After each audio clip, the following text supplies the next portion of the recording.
Assalamualaikum warahmatullahi wabarakatuh.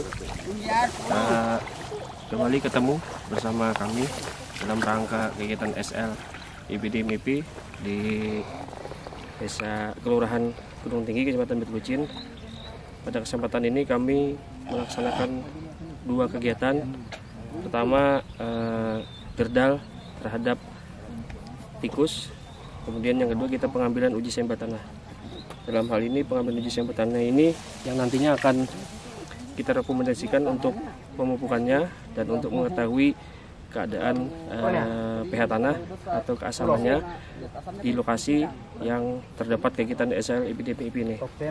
Teknik pengambilan sampel tanah cukup ringan, cukup mudah.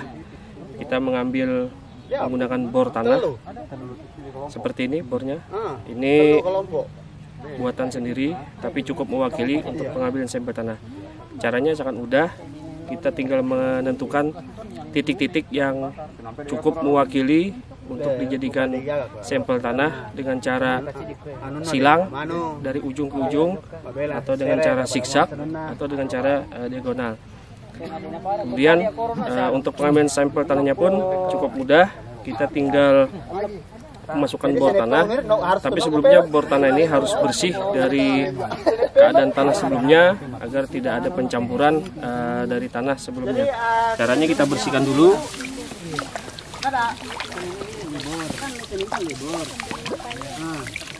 sampai memang keadaan bornya bersih.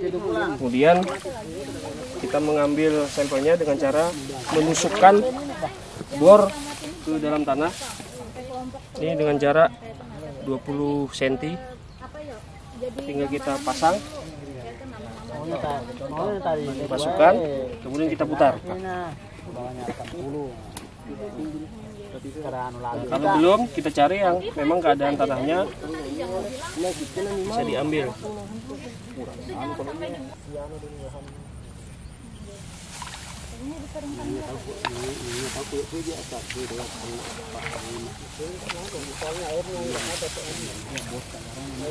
Nah, ini tanah yang sudah kita ambil. Nanti kita masukkan dalam plastik.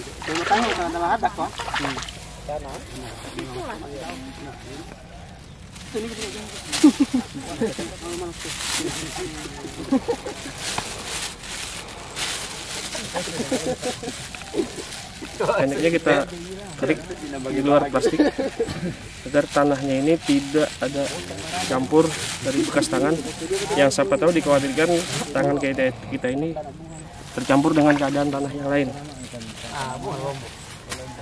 Kemudian kalau dilihat dari keadaan pasir tanahnya, ini ada sedikit mengandung pasiran.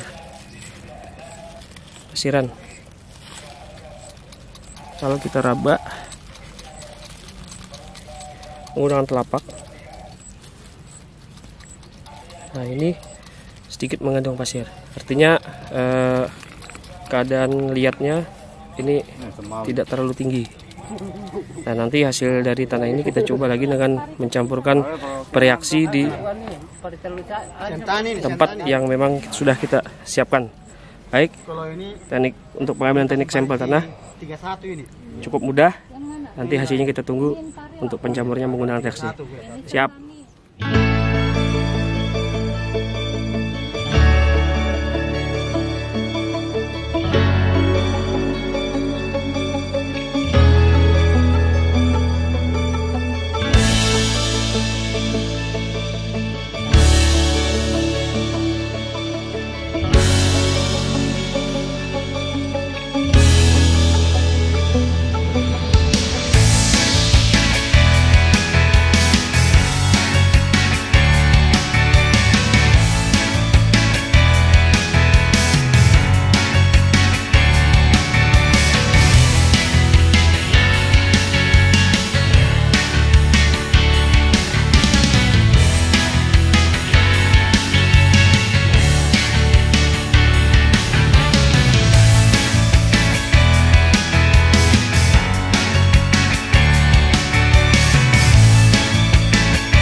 yang kita ambil itu adalah unsur hara, NPK dan pH.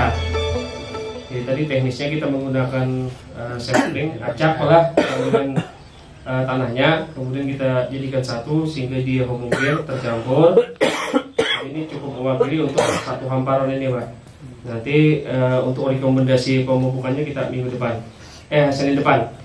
Nah, jadi dari hasil uji sampel tanah tadi, bahwasanya untuk karakteristik tanahnya ini liat berpasir, malah liat berpasir, Pak. Liat berpasir atau lempung berpasir. Karena sebetulnya, Pak, penyebutan liat sama lempung ini ada dua kategori, Pak.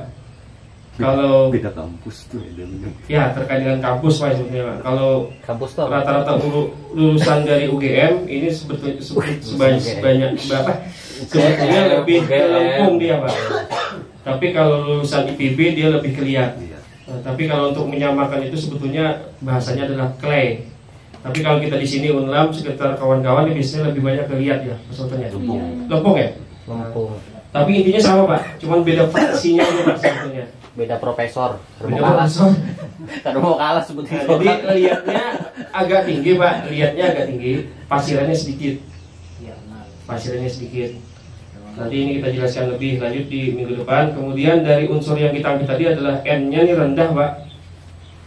P-nya rendah, K-nya sedang. Kalau untuk pH, ini tadi ada dua variabel yang kita ambil menggunakan pH meter, kemudian menggunakan alat uji tadi, Pak. Kalau berdasarkan pH meter, ini ada beberapa titik sampel tadi yang diambil Pak Abid. Ini berkisar antara 3,5 sampai 5 tadi lah. 5,5. Kalau yang kondisi tanamannya bagus, Nah, kondisi tanamannya bagus, 5,5, 5,5, Pak.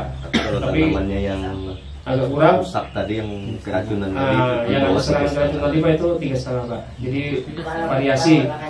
Jadi kalau berdasarkan ini, Pak, ini kan tidak ada ukurannya, Pak. Ini hanya ada masam, sangat masam, agak masam, netral, basah, sama agak basah, Pak. Sebetulnya kalau lebih lanjut lagi, penguji sampel tanah ini di lab, Pak, sebetulnya. Tapi biayanya mahal. Kalau ini berdasarkan dari balitra atau balitan tanah, ini sudah cukup mewakili untuk dijadikan acuan rekomendasi pupuk.